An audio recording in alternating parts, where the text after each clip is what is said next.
તમે આવી જાઓ ભાઈ. બસ ચાલો ચલો સાહેબ રોલ રોલ માંજલપુર વિધાનસભા પેટા ચૂંટણી આવી રહી છે, શું કહેશો? શ્રદ્ધેયશ્રી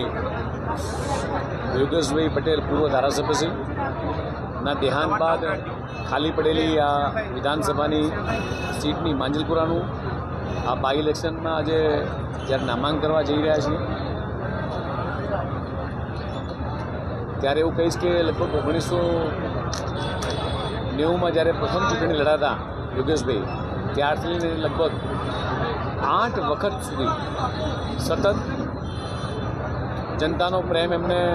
સાંભળ્યો છે. સતત પ્રજાના પ્રશ્નોની વાચા આપવાનો એમનો સ્વભાવ હતો. શાસક પક્ષમાં હોવા છતાંય એ સરકારને સાચી વાત કહેતા હતા અને સેવા સમર્પણના ભાવથી ભારતીય જનતા પાર્ટીનો જેમ કાર્યકર્તા જોડાયેલો છે એવો જ સેવા સમર્પણના ભાવ સાથે સતત 8 વખત એમણે આ વડોદરાની સેવા કરી છે. માંજલપુર વિધાનસભામાં એમણે પોતે એક પાયાના કાર્યકર્તા તરીકે પોતાની આખી આગવી છાપ ઊભી કરી હતી અને જ્યારે આજે આપણી વચ્ચે નથી ત્યારે એમને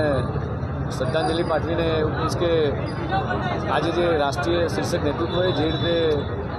એક પાયાના કાર્યકર્તા કે જે એની કારકિર્દી બૂથના સામાન્ય કાર્યકર્તા તરીકેથી થઈ અને આજે એમણે વડોદરા મેયરના સ્ટેન્ડિંગ ચેરમેન પદે પણ કામ કર્યું છે, સંગઠનના પણ વિવિધ જવાબદારી સંભાળી છે એવા સતીશભાઈ પટેલને ભારતીય જનતા પાર્ટીએ ઉમેદવારીની તક સોંપી છે. મને સંપૂર્ણ વિશ્વાસ છે કે જે રીતે યોગેશ કાકાએ જમીન સાથે જોડાઈ અને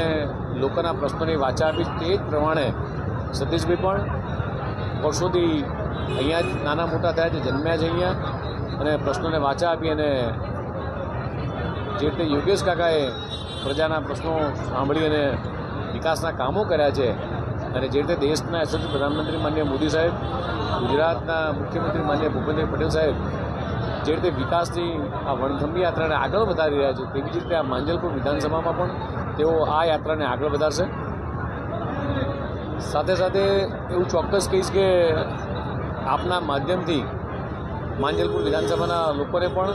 આવો આપણે સૌ ભેગા મળી અને આપણા પૂર્વ શ્રદ્ધેયશ્રી યોગેશ કાકાને સાચી શ્રદ્ધાંજલિ આપી અને વધુ મતદાન કરી અને આ કમળની આ વિકાસ યાત્રાને આગળ વધારીએ. સર